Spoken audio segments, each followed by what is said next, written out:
Mildred Harrison. Yes, I am. So, kumusta? Nag-enjoy ba kayo sa Barrio Fiesta in Glasgow? Definitely.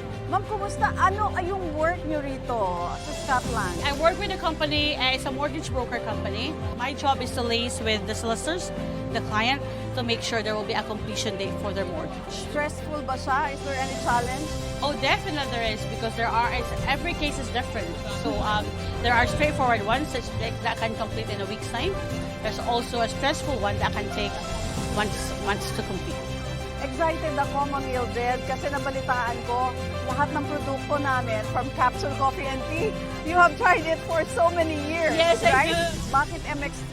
Wherever you go, if you meet Filipino, they always say mangosteen is good for you. Yes. So why not take MX3? It's mangosteen product. And then I just feel, I don't know why, I feel happy if I take MX3. Woman's problem. I always say that, look, I've got MX3 tea here. I can give it to you. There's no specific reason, but I do like MX3. Even if I'm in the Philippines, the first thing I do is go to a shop. Okay, I'm getting MX3. MX3, dito ako bilhin.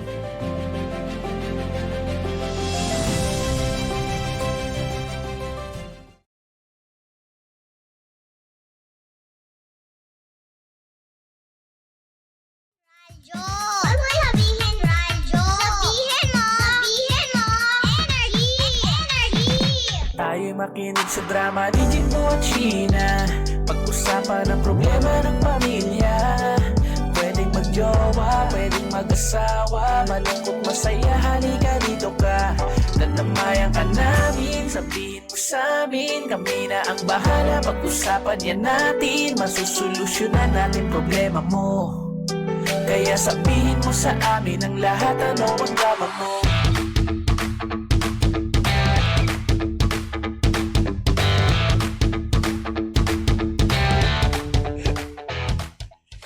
Same pero iba! We are number 106.7 Energy FM. Pangga, huwag sabing radyo, sabihin mo! Mga pangga, oras natin. It's already 5:30 in the PM. Magandang hapon sa lahat at masayang pauwi na kanilang tahanan. Tapos na naman. Yes! Trabaho! Nako, sana okay kayo sa all right dahil kami rito, nag-iinit na ang mga ulo. Correct! Dahil maraming mga issue na naman tayo, no? Ang daming mga problema ng tao na pati tayo nadadamay. Kaya nga, nako, grabe talaga ang mga bali-balita ngayon. Lalo na po, yung mga taong hindi marunong magbayad ng utang. Nako! Eta, sa Parang panahon... tanga lang si Sheena. Anda, tsaka sa panahon din ngayon, di ba? Nag-uso na naman yung mga scammer, no? Uy, totoo yan. Ang dami na naman dyan, no? Di ba? Paano kayo nakakatulog ng may himbing na meron kayong mga nilolokong tao? Nako, tama ka dyan. At kaya minsan talaga, partner, ay nagiging drama ng mga pangga natin ngayong araw ng Martes, no? Na wala nang pinipili, no? Totoo yan. Kahit kaibigan mo, Correct. di ba? Kahit ka-mag-anak mo, Totoo. offeran ka niya na mag-invest ka sa kanya, di ba? At malaking halagang kapital na kailangan mo. Natatawa ko. Bakit? Nasabi ko sana, kasama natin ngayon ang na-scam. Hindi. Actually, mamaya, papakilala ka natin mamaya eh. Di ba? Kaya nag-invest ka sa kanya, tapos niloko ka. May ganun kasi, di ba? Pero ikaw, bilang bilang marami ka namang kaibigan, siyempre, paano, kaya mo ba na maglabas ng malaking pera sa kaibigan mo at magtiwala ka agad? Lalo na pag ganito may nag-offer sa'yo na investment, Nagawa ganyan. ko na. Nagawa mo na? Oo. Nagtiwala ka sa kanya? Oo. O, anong nangyari? Hindi ako binili. Yan ang hirap eh. Kaya sa totoo lang, di ba, walang pinipili kahit kaibigan mo. Ito, Totoo. kababata mo ba to? Or Ay, hindi. Ano to? It's very, very ano? Recent lang?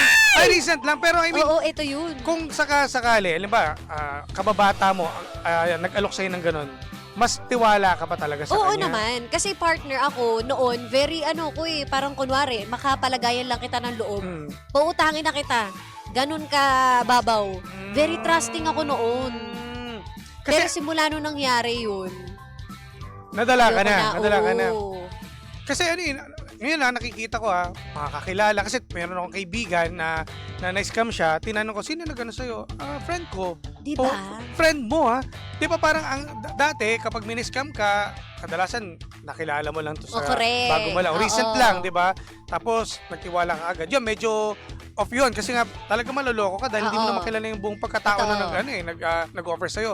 Eto, kaibigan eh. Yun, So, parang totoo. pag sa pera, kaya kang ipahamak or... Yes, di ba? Diba? Kumbaga, ano na yun, ang tawag doon, tinabla. Tinabla, ka, di oo. ba? Ng kaibigan mo. Eh dito, tingnan natin sa isang mga kapanayam natin na na-scam din. Ano ang masasabi? At kasama natin si Kuya Rerson! Hey mga pangga! Hello! Magandang hapon po sa inyong lahat at a big shout out sa lahat ng mga Na-scam. Oo. mga na-scam na pinangakuan Ang hirap din na kasi, hindi Ay! Hindi Ibang talaga scam yung yun. sa Ibang kanya, scam B. yun. Or kasalanan nating mga Pinoy, no? Kasi tayo mga Pinoy, kapag, di ba, syempre may mga magaling mag-sales talk tong mga to, yung Oo. mga mag-o-offer sa'yo ng mga gentong Yes. investment. Parang ako lang. Ay! Parang ako lang. Ang galing Hindi, mag-offer. yung sa'yo naman kasi totoo. Yes, diba? oo. Hindi, Totoo yung sa akin, ibig sabihin ko, guys. yung mga Pinoy, alam mo pag sinabing investment I'm kagad, di ba legit. parang, syempre gano'ng kalaki ba yung balik neto, yung Yes. interest Yes, neto, yung oo, ilang oo. percento. Oo. Kasi di ba, tayo kagad kasi ito, nakikita ko, nagko-compute kagad tayo na, alam ba, ang kukunin ko lang ay may bracket, ano ba, 30,000, o ganyan. Oo. Kukumputin mo na, magkano kikita kayo kung ganito. Ganon kagad ang Yes, iisip ng yung tao. interest kagad. So, Ching, syempre, ikaw ching. bilang may pera ka, ganong kabilis at kadali na mag-abot ka agad ng pera sa kaibigan mo na nag-offer. Correct. O, so parang, tapos, in the end, pag biglang ganito na nangyari, na nag-scam ka, ang sakit sa damdamin. Yun, eh. exactly. Bukod dun sa bukod dun sa pera na inilabas mo, yung tiwala na binigay mo sa kaibigan. Totoo. mo. Yun yung pinakamasakit na part eh. Yes. Ang sakit, di ba? Parang, ba't nagagawa ng mga taong ganun? Oo. Sa mga kaibigan mo, dahil ba mapera ka, alam na may pera ka, para operan ka Lalo doon? na yung mga nanggo-ghost. Yung bigla na lang mawawala na. sakit yun eh. Oh, asa na? Ang galing-galing mo nung nangutang ka. Sobrang paawa ka nung nangungutang ka. Oo. Tapos biglang, ano na. Oh, ganyan naman yan eh. Parang susuyuin ka ng una o kaya papadamahin ka. Yun. Ayun, Ay, ayun. saklap pa Papakitahin papalamahin. yan. Oo, para para talagang fall na fall ka eh. Yes, Yan. totoo. Ang bait-bait Tapos mo. kapag ka Ame. na-hook ka na, ayan na. Oo. Diyan na magsisimula na magpapalya na. Ayan na. Or magbigay ano, ng payment. Sa nakikita ganon. ko, halimbawa, nag-invest ka, papadamahin ka o pinatubo ka kasi sa maliit na Oo. kapital lang Oo. na nilabas mo. Hanggang sasabihin, ay, kung ako sa'yo, malaking invest mo para mas malaki din yung percent na makukuha mo. Yun ang mga strategy. Yes, yes, yes. So tayo, maniniwala tayo kasi, ay, totoo to kasi legit dahil nakasahod ako, nakakuha ng ilang Yes. percent dito. So Correct, yun din. So correct. maging aware din tayo sa mga taong ganyan. Totoo. Mga diskarte ba? Ako muntik-munti ka na uli eh. Ulit. Yung- Oo, ulit. Hindi ka nadala? Hindi ka nadala? Hindi. Oh. Buti na lang, medyo gumana ng konti yung isip ko, no? konti lang, konti. konti lang, Oh, konti. Kasi konting awa pa eh, meron pa eh. Hindi kasi, magulang ko mismo yung nag-o-offer. Ano na? Nabudol sila. Gets magulang mo? Oo. Ah, Kumbaga, merong nag-offer sa kanila, Oo. ginrab nila, tapos ngayon, i-offer nila sa akin kasi nga, effective daw. Pero ako, Ito ba yung yung muntik na rin ako? yes! Oo! Buti na lang matalino ako. Sabi ko, try ko muna sa'yo. Tingnan ko muna kung ano. Alam mo, Effective. parang feeling ko buti na lang hindi nyo pa ako masyadong friend. Buti na lang. Malamang kasama ka na rin doon. Oo. Malamang. Pero kumbaga ako na ako eh. Ako Ah, nahikayat na ako nun eh, di ba? nakita ko kasi talaga, pinakita sa akin. Ayaw namin explain kasi baka... Oo, baka alam nyo Oo, niya eh. baka ganun din nangyari sa'yo. Oo. Kumbaga parang, sabi ko, ganun? Ang petix, tas easy money. Oo, Correct. yun ang inisip ko. Alam mo, kahit hindi naman ako matalino, alam ko naman bobo ako, pero... Uy, grabe naman. Hindi, Grabe naman. pagdating sa ganyan, Oo. kailangan maging wise ka talaga. Alam mo bakit? Correct. Kasi, sabi ko, ganun kabilis kumita at ang balik ng pera sa'yo, naggagawin mo, gento lang. Oo, triple ang Yes. balik. Oo. Kahit sabihin na natin, ay, si nga, sumahod ng gento-gento Yan, di ba? yan. Oo. Yun yung yun yung panangga. Oh, na parang, tsumeke. alam ba, Oo, totoo. yan, Parang tsumeke. sinasabi na, Oo. hindi, totoo, legit talaga kasi kumita si gento, kumita si Oo. ganyan. At saka kasi yung pagkakabigay nila ng example, kakilala mo rin. Yes. So, naniwala ka. Syempre, ang mga tao magaling yan sa mga testimonials. Yes, So, maniniwala ka. Sabi ko, di ba, eto naalala mo sinasabi ko, sige, bigyan mo pa ako ng isang buwan, pag-isipan ko, tingnan ko muna kung Yes, legit talaga. oo. O hindi inabot yung isang buwan, nalaman ko na may Nag-background check, Ayun biglang na. tututu, wala na. Kaya rin tayo. Iyak. Buti na lang hindi ako Correct. nag-invest. Sobra. Kawawa lang si Mami at Daddy. Yun lang, oo. Nag-invest sila. Di ba? Yun yung ganyan eh. Alam mo kasi, ito lang naman naisip ko lang naman.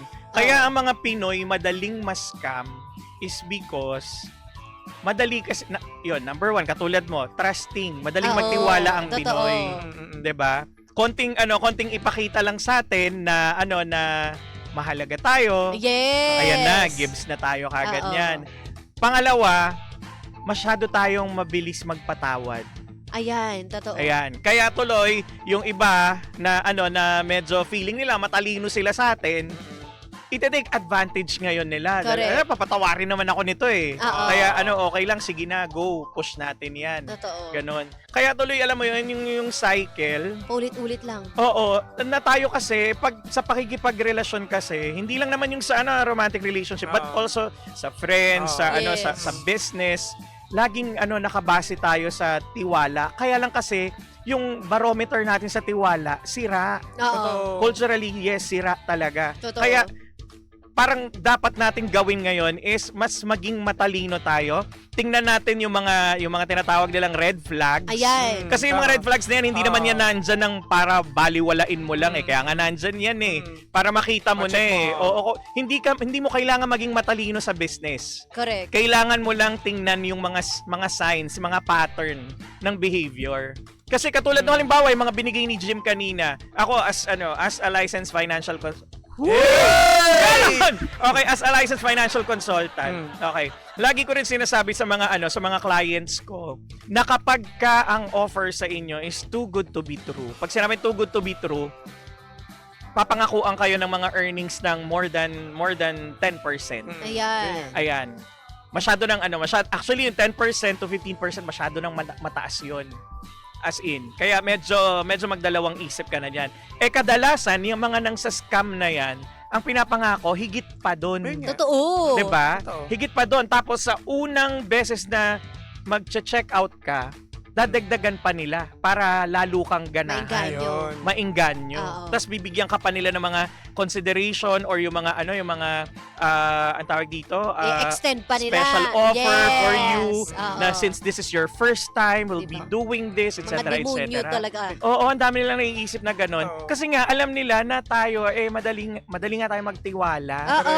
Ang nakikita natin lagi is yung, ay, ang bait naman ito. Ang Ayan! galing ka transaction. Yes. Nadala sa tono, di ba? Oo, yan. Kaso ang hindi nila naiisip, no, yung sa mga taong ganito, kinikliyente nila, yung mga, alam mo yung inutang lang nila yon Yes. para i-invest sa'yo. Ayan, May masaklap. kilala ko niyan. Sakit eh. Kung, di ba, ano pa yung feels nun kapag, alam ba, Yun pera ang ko na masakit. mismo, na yun ang Oo, pinayaran ko, oo. masakit na, di ba? Oo. Yung inutang mo pa, dahil nagtiwala ako sa'yo, in-invest ko pa para sa'yo na Yes, inutang yes, ko. yes, Di ba oo. parang, di ba, ang sakit Oo. eh. Hindi kasi Double kill eh. Oo, Oo. ang iniisip kasi nila doon, kapag ka umutang ako sa legit na institusyon, bibigyan ako ng mga halimbawa nga 3%, 4%, 5%. Mm. Pero ang pinangako sa akin ng isa is 15%. So, pasok. Yes. Kaya kong bayaran yung interest nung Oo. unang uutangan ko. So, ganun yung yung syempre, magandang business nga naman yon. But the thing is, masyado nga too good to be true yung isa. Para Totoo. i-risk mo lahat na ibigay na manggagaling din sa manggagaling din sa utang. Actually, walang problema doon. Kaya lang kasi, kailangan lang maging legit yung proseso. Kailangan may Yes. papel, may Oo. agreement, True. meron kayong mga pipirmahan para talagang sure ka. Kahit nga nakanotaryo at meron pang mga... May protection ka. Oo. wala eh. Still, Diba? meron pa rin talagang Meron pa Ano ba, nakakalusot hindi, eh. bilang sa mga ganyan, ano ba talaga ang pinakamagandang gawin sa mga gantong, para hindi ka may scam? Mag-pray. May black and white na pipirman? Alam mo, Diba? hindi na rin hindi uubra rin yung yun, black and oo. white eh. Akin maging mag-background check ka talaga, magpaka-NBI ka bago ka sumugal.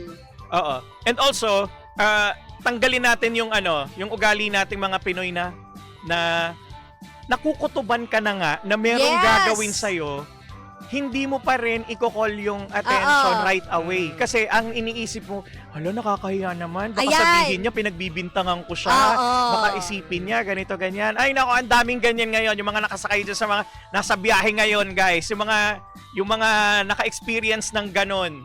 Ganyan yung mga Pinoy eh. Pero pag halimbawa, Hi sa inyo. paano pag kilala mo, kailangan mo bang i-background check? Alam ba, kalugaran niya pa mismo. Kahit pa. Alamin mo mismo kung ano Yes. yung pinag-aano niya, yung ini-invest na yan. Oo. So, pag-aaralan mo talaga Yes. maigi. Kasi- Bukod doon sa kakilala mo siya, kaibigan mo siya, mas Aralin mo. Oo. Alamin mo talaga. Kasi yung palang na wala kang ginagawa pero kikita ka ng pera, medyo, di ba? Oo. Parang questionable na yun eh. Correct. so di- Tsaka yung ano din, yung risk appetite mo. Yan. Kung kaya mong i-take yung risk Pwede. na makipag-transaction ka ng ano lang, ng bukang bibig lang, alam mo yon, Hirap lista sa yan. tubig, Kaya nasa sayo yon. Kasi, Kung may extra pero, ka, kapag ka nawala yung investment mo, huwag kang ano, huwag kayo iiyak. huwag kang iiyak. kasalanan mo rin eh. Oo. 'Di ba? Pero kasi kung hindi verbal mo lang kayang ang hindi usapan. iiyak at hindi mo kayang masasaktan ka, kailangan ingatan mo yung sarili mo. Totoo. Prioritize mo yung sarili mo. Yan. Kung hindi din lang masisiguro sa'yo, yung mga ipinapangako, Ayan. mga pinapangako, wag tayong Tsaka iba rin, bigay kagad. isa rin to sa mga nakikita ko na kaya karamihan din na scam. Halimbawa, ako, inoperan ako ng magandang babae. Look, Titingnan mo, di ba, Babae, minsan, oo. minsan sa looks din, then tapos sa datingan niya na parang sosyal na sosyal. na may magandang mga babae alas. nag-offer sa'yo. Mga Okay. alas. Ang dali mo magtiwala rin. Totoo. Bilang mga lalaki, sa mga kalalakihan. Di ba, kaya karamihan sa mga, mga nag-offer, magagandang babae. Pag nasa sales, Oo, di sa ba? sales, di ba? Iba yung mga Oo. datingan. Alam mo kung bakit? Mamahalin ng Oo. gamit. Hindi lang ito exclusive sa mga Pinoy. In general, we react positively kapag pleasant yung kaharap natin. Yes. As in, kahit na minsan wala na siya masyadong ipaliwanag sa'yo, pakita niya lang sa'yo na uy, I'm selling this nga pala, ganyan-ganyan. Naniniwala ka na. Ganda eh. Diba? Bili Ganda ka ng naman ngipin, kagad. ganda ng cookies. Pero Oo. nagdalawang isip na ako kasi mas nabilib ako sa tao na ayun, nag-offer sa akin. Yung kahit Tagalog siya magsalita, kahit barok-barok siya mag-English, alam mo yung maintindihan mo na parang totoo siya sa sarili niya. Ganun na ako ngayon, hindi na sa napakagaling mag-English, ang galing magpaliwanag, yung pala. So, hindi ako totoo magpala. Ikaw iba ka naman kasi. Nakalabasan na po. Kaibigan kita. Nagtitiwala kasi kinausap mo na kasi Milky, di ba? Hello. Kaya hindi, kumbaga parang sa ngayon, di ba? Mas ang dami na, nalilito ng mga tao ngayon sa mga ang gagaling mang-scam, di ba? Totoo. Yes. Nasa itsura, hindi mo mapagkakamalang Kung sino pa nga yung hindi kagapuan o aganda mag-offer sa yun pa yung legit pero pinag-iisipan mo ng masama. True. Scam to kasi itsura nito, hindi naman, di ba? Kaya nagiging huwag kayo masaktan sa mga ganyan tao. Na syempre, kumbaga natakot na sila magtiwala. Oo. Sana intindihin ninyo. Yes. No? Natakot na kami. Ay! Oo, natrauma na po kami. Na-trauma na po ako. Ay, nako. Nagbayad ako, hindi naman kasi siya nagbayad. Basta na siguro ang nakikita ko dito, yung pinaka dapat ma-realize din ng mga Pinoy, no? Yung dapat hindi kagad kumikita ng malaki in easy way. In an Yeah. easy way, Walang di ba? shortcut. Walang Oo. Di ba, shortcut. yung shortcut, di ba, parang, yung 10,000 mo, naging 30,000, ganun kagad, ang Ibabalik balik. ko sa'yo na doble. Diba? Hindi Mukha ganun, mo, hindi doble. ganun. hindi po ganoon. Para sa mga pangga natin na nakikinig, nasa Pinas po tayo. Ang realidad sa Pinas, paghihirapan mo. Biglang may kamay na Sana all. Salamat. Yun. Okay. Paghihirapan mo talaga lahat Totoo. ng kikitain mo. Totoo 'yon. Pero kasi iba din naman kasi yung fulfillment at saka yung ligaya na naidudulot kapag ka yung pinaghirapan mo talaga yung kita mo. Yes. Ayun, na hindi mo siya nakuha ng ng madalian lang. Oo. Kasi imaginein mo kung napakadali mong nakuha yung perang 'yon. Imaginein mo na lang sino kaya yung na-scam sa kabilang bahagi Diba? ng bansa. Totoo. Paano Yun. kang nakakuha niyan? Oo. Yun yung question dun eh. Paano siya kumikita? Oo. At saka din, wala ba tayong tiwala sa sarili natin na kaya nating kumita talaga ng malaki sa sa pagsunod sa proseso at True. saka alam mo Tama. yun yung magpawis ka, magbanat ka ng Oo. buto. Sa legal Ganon. na paraan. Oo, diba? ayun, sa legal na paraan. Tsaka basta okay na ako doon sa yung kinikita ko ay, di ba, hindi ganun kalakihan. Mm-mm. Pero naman, kumbaga legal. Oo. And also in the coming days, weeks, years, mas magiging smarter pa yung mga scammer. Mas magiging matalino pa sila sa Totoo. sa paggawa ng mga modus nila, ng mga gagawin nila. Kaya tayo mga pangga, sana mag-ingat po talaga tayo. As in, Yes. wag tayo agad magtitiwala kung hindi lang din naman legit. Tama. Do your own due diligence. As in, i-check tama. nyo yung profile, nandyan si Google, nandyan ang search engines, i-search po ninyo, at least makita nyo man lang yung profile nung pinapakilalang company sa Yes. inyo. Oo. Kung may number na contact doon, i-dial ninyo, Huwag kayo kausapin mahiya. nyo. Tama. Sakit yun ng Oo. Pinoy eh, nahihiya. Tama. Ayun na nga, Yun yung oo. sinasabi ko Diba? kanina, Oo. di ba? Baka sabihin niya, pinagdududahan ko Oo. siya. Ano naman Ano kung yun, rights mo yun pinagdududahan eh. mo? Totoo. Diba na talagang, syempre, hindi naman pera yung nilalabas mo dito ha. Oo. Oo. Actually, tama, hindi pera ang ang nawawala dito eh. Yung pinaghirapan mo. Oo. Yung pinaghirapan mo. Na sana nabigay mo sa anak mo. Na sana Correct. nabigay mo sa family mo. Sa Or savings na lang ninyo. Oo. Or save yun. Correct. Basta ang bottom line nito, huwag kagad tayo magtiti. Wala. Oo. Oo. Okay. Parang Napakaganda nun. Diba? Parang gusto mo na magtiwala. Magtiwala gusto na Pero gusto ko magtiwala. magtiwala. Tiwala. Okay. Sige. O ayan ha. O, ayan sa mga panggapo natin. Parang ano rin to sa lahat to, in general, sa mga nakikinig sa radyo, mga nanonood sa ating Facebook Live, lalo na yung mga OFW natin. Ayan. Isa pa, kayo pa. Kadalasan, maraming na-scam din dyan. Naku, Anyways, oy, So, ngayon mga pangga natin na OFW yan. Yes. Sila yung mga isa sa mga number 1 target yes. ng mga Kinukwento ko scammers. yung mga magulang ko, nakikinig pala sila. Ayan. Ay! Hindi, at least, diba, Hi alam po! ni tita. Alam nila tita ngayon. Tita, dito. Oh, lesson learned na. Ang bottom line, wag agad Huwag masyado magtiti. mabait. Wala.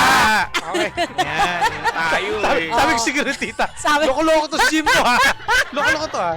Huwag Anyways. niyo na pong binubudol yung mga magulang ko, ah. Yes. Oo, very wrong, kangkong. Hi, Ay, Mami, nako. Daddy, Mama Goya. Hello. Ay, baka may papatin. Ay, magpasalamat pala tayo, Oo partner. nga, ayan, gusto naming bigyan ng isang bonggang shout out. Thank you. Ayan, ang Devonte. Ayan, Devonte, salamat. Ayan, chocolate products, you can use it for baking, and it is brought to us by Artson Commercial Inc.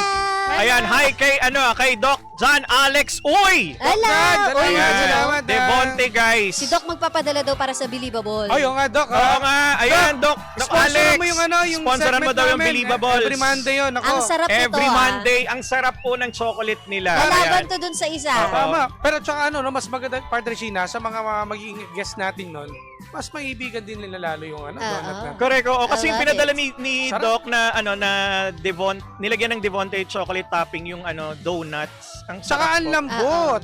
Lambot. Parang pinakuluan. Para siya, Pinakuluan para donut. siya yung sobra. Malambot, Sobrang yes. Oo, lambot. Hindi siya Kahit tawag- hawak-hawakan mo, hindi siya titigas. Oo. Ayan. Hindi siya mabuhangin. Maaligas-gas. Malambot. Sobra, nakadalawa agad ako sa lambon. So, Oo, Doc Alex, as in, super Thank thank you. Ayan, nag-enjoy sila dun sa donut na pinadala mo, Oo. na may Thank you Devonte. Mami, papatikim ko sa inyo mamaya. Oo, Kalma. ayun. Yeah. And also yung friend ko sa from China Bank BGC Icon Plaza branch, si Mary Joyet Molina, ang kanilang branch manager. Hello po. Na nakikinig sa atin. Friend natin yan. Hi. Salamat. At So- yung mga nasa ating Facebook. Oo, for banking needs, go to China Bank BGC. Di ba nag-plug? Oo, and Salamat. also si si Mary Ann La Rosa ng F1 Hotel sa BGC Hello. din. Kaya puro social yung mga friends natin. Oo, mayaman taga yan si Madam BGC. eh. Ayan, F1 Hotel. And also, ang doctor ko si Doc Marvin Emeterio ng Emeterio Multi-Specialty Medical Clinic and Laboratory Hello sa po sa San Jose inyo. del Monte, Bulacan. Ayan, yung mga katropa natin dyan sa taga San Jose del Monte, Bulacan, punta kayo sa Emeterio Multi-Specialty Hello Clinic. po. Salamat Ayan, po. for your medical and laboratory needs. And also, yung favorite na working place ko sa San Jose del Monte, Bulacan, Coffee Near Me. Sabi Ayan, niya, hi sa Hello, inyo, sa mga Coffee tropang Coffee Near Near Me. At yung mga nasa Facebook Live, maraming salamat ako. Thank you po sa inyo mga pangga. Salamat kayo, person. Yes. At panibagong na naman tayo, partner, ngayong Tuesday bukas. Wednesday na. Kaya nga, napakabilis naman talaga. Bilis, Wednesday na agad, pangga. Ingat kayo ha, mga pangga. Oo, nagawa mo na ba yung mga goals mo for this week? Yan, Natapos dapat. mo na ba? Wednesday na. Bukas. Dapat. Thursday. Wednesday. Wednesday pala. Tapos Thursday, it's a holiday. Ano ba Yes. naman? Yan, Labor Day. holiday. Mag-labor ka ba? Ano I na? know all day. Ayan. Salamat. And happy Tuesday mga pangga. Salamat sa inyo. Happy Yup, Tuesday! Happy Tuesday, everyone. Kaya naman, panibagong drama na naman ang hindi natin nasolusyonan pero ating napag-usapan. Kaya masasabi ng Jim si Jan ay, anong drama mo? Susunod na The Monarch of Philippine Radio. Wala iba kundi si Kuya Chico! Kaya wala maglilipat, nakasama't nakapiling ninyo ang nag-iisang pabebot na si Sheena. At ang inyong Jimbolicious DJ na si Jimbo. Dito lang yan. Ay, hindi pa pala. Ano? Mali! Okay, mali. Oh, okay, ulit. Inulit ko na eh. Sinabi ko na kanina Sige, eh. Isa ulit. pa. Nakasama't nakapiling nyo. Practice na, di ba? time. Nag-iisang pabebot na si Sheena. At ang inyong Jimbolicious DJ na si Jimbo. At ang mataas na boses ng energy, si Kuya Fer. Hey! Dito Hey. lang sa programang Anong drama mo? na Same pero iba! We are number 106.7 Energy FM. Panggawag sabihing radyo, sabihin mo! Jimshi, Jimbo at Sheena. Good afternoon. Hi! Pangga! Please like, follow, share, and subscribe to our social media pages. Hanapin nyo at Energy FM 1067 sa Facebook, Twitter, or X na ngayon, Instagram, YouTube, at saka sa TikTok, of course, no? At syempre, samahan nyo rin ako araw-araw sa aking live sa programa ko na DMC or Drive Me Crazy sa mga hindi alam kung ano yan. Monday to Friday, 6 to 9 p.m. Kasama ako, The Monarch of Philippine Radio. Ako yon, Kuya Chico on the radio. Pangga, wag mo sabihing radyo. Sabihin mo, galing!